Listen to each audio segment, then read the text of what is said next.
SME Insider. We're looking at creativity in business in all its forms. And I'm delighted to welcome today Kevin Ashton, who's a veteran tech entrepreneur and author of a new book on creativity called How to Fly a Horse. Kevin, thank you so much for joining us here today. Good to see you. Thank you. So one of the big themes in the book, which is How to Fly a Horse, is that creativity doesn't really strike you. It's more a result of kind of sustained hard work. Yes. Do you think that people should be disheartened by the idea that creativity isn't going to strike them, or should it be more of a positive thing? Oh, it's very definitely positive. First of all, I don't believe in creativity. Creativity is a word that got made up in the 1920s at a time when white men were convinced that they were the best. You know, white men had a problem in the 20s, right? Because in the 1800s, everybody learned to read.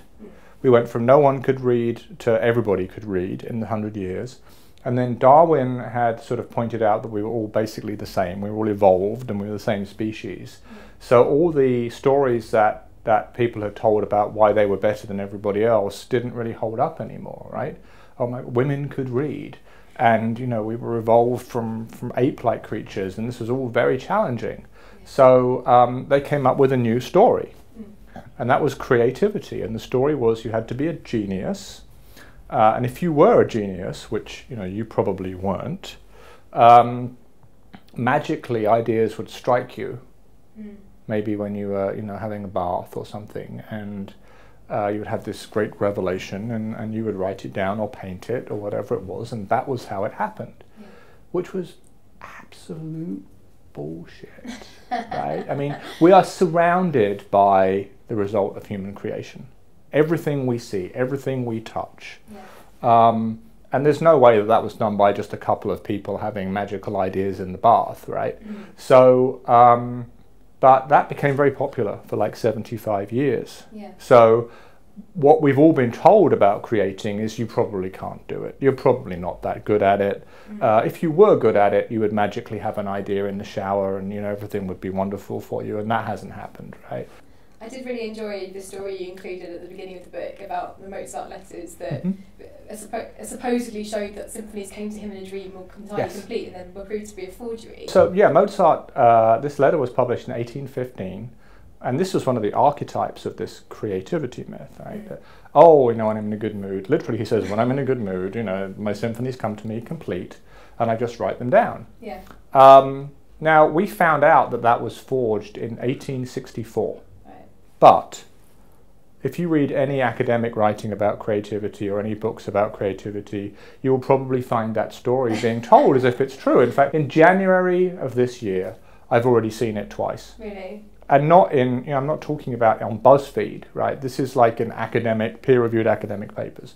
Oh, and so this is a persistent myth, and it's the archetype of all the BS around creativity, and it's not true. Mozart didn't write the letter, and that's not how he created. We have sketches of Mozart's compositions, and sure enough, you know, he's crossing stuff out and getting frustrated, and he tore a few things up, just like anybody else.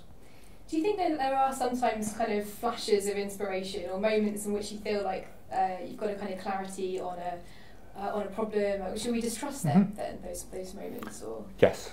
It's a little bit like me saying, you know, I went to the gym a couple of days ago, and after I'd bench pressed 10 times, I couldn't bench press anymore. But, you know, then I went to sleep, and oh my God, you know, the next day I could do it again.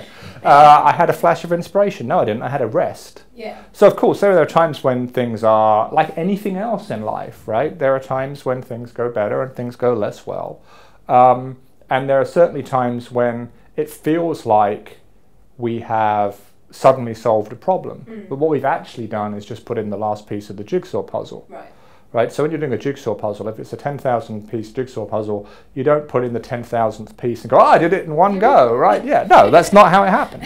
So in my experience, since I wrote this book, the people who always insist that they have magical inspiration, they're the ones who aren't productive. Like, oh, so you're a musician and songs come to you magically. Okay, so where can I buy your songs? Well, you know, I'm actually, you know, working in a restaurant right now, but one day I'm going to be great, right? And then you talk to people who have been incredibly productive and successful in creating, and they say, oh, that's exactly how it is. I don't have those magical moments. One of the things I found really interesting in the book was when you were talking about how external rewards don't necessarily encourage creativity. I thought it was a really, really interesting thing.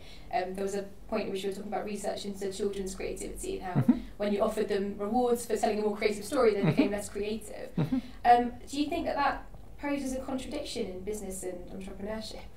No. What we find is, and this is fairly well studied, rewards without choice are very demotivating. So if I tell you I want you to draw me a picture of a dog and I'm going to pay you £10, that's not terribly motivating. If I tell you I want you to draw me a picture of a dog and I'm not going to pay you anything, I don't say anything about that, that's a little bit less demotivating, right? Because you don't feel the pressure, oh my God, he's going to pay me, I better draw a good picture, and I don't really want to do it anyway. If you choose to draw a picture for no reward, that's the second most motivating thing. Actually, the most motivating thing is there's a reward, but you get to choose what you do. So what this tells us about business, and particularly about entrepreneurship, is you're going to be most motivated to do something that is rewarding that you choose. Right. Okay. So go start your own business. Yeah. Or if you are already started your own business, allow the people who work for you to choose the projects that they work on. Because there's no one more motivated than someone who's doing something they've chosen to do for which they will be rewarded. Okay. So do you think that new businesses should be quite careful about the type of contracts and clients they take on, because they can very quickly feel hamstringed into becoming uncreative? I think that works both ways. I mean, this is particularly true in the kind of businesses we think of as being creative. I mean, all businesses are creative, but you think about advertising or marketing or design or something. Yeah. The worst thing you can do is pay somebody and then tell them exactly how to draw the thing. Or, my wife likes it in green, and here's a sketch my daughter did. Now, I'll pay you money to go do that. You're going to get a terrible result. If you're hiring someone to be creative, let them be creative. Tell them what problem you need them to solve, and then let them figure out how to do it. One thing that you talk about in the book as well is this idea that people who are successful keep failing until they stop failing, basically, which I really like.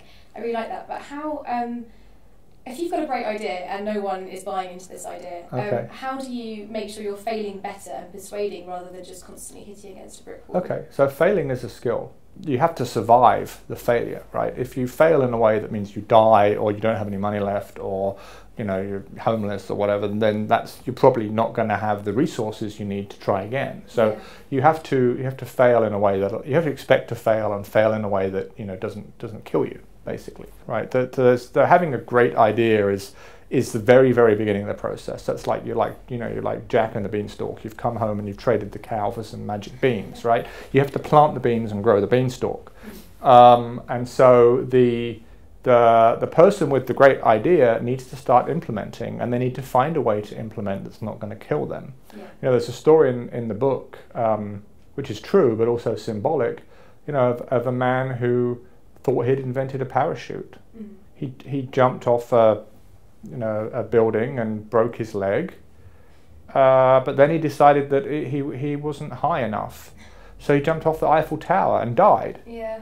And that's I had an idea for a parachute, right? But you don't want to just like make the first parachute you can think of and then jump off the Eiffel Tower, right? You have to build up gradually. Yeah.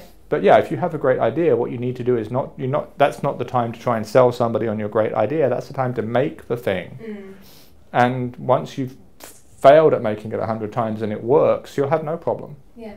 So if you're going to sort of distill all of these ideas about innovation into maybe 3 key points for business owners now, what would they, or 3 points be?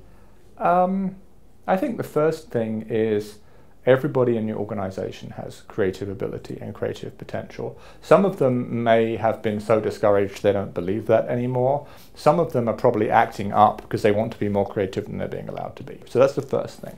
The second thing is, I think the way that you are successful at creating is not by having a big idea. It's by finding a small problem and solving it, and then finding the next small problem, possibly the problem with your solution, and you just keep working your way up step by step. That's how extraordinary things happen as a result of lots of very ordinary steps. And I think the third thing is that the most powerful energy for creating is passion. And passion is when you truly believe something is worth doing. independent of whether you're getting rewarded. So if you really want to motivate creative behavior in an organization, you have to give people real meaning. And improving shareholder value or serving our customers better and all this kind of thing, which are the cliche mission statements of businesses, those are not meaningful. How are you going to make the world a better place? How are you going to make the human race better off than they were the day you were born? What are you going to leave behind that's meaningful for your children and your grandchildren and your employees' children and grandchildren? And I don't mean money, I mean value. How are you going to improve the world by making something new? And if you understand the answer to that question and your employees understand the answer to that question, everybody's going to be highly motivated to create great things. Wonderful. Kevin, thank you so much for joining us today. Thank you for having me. And if you'd like to join in with the conversation about creativity, please tweet us at SME Insider using the hashtag #GrowCreative.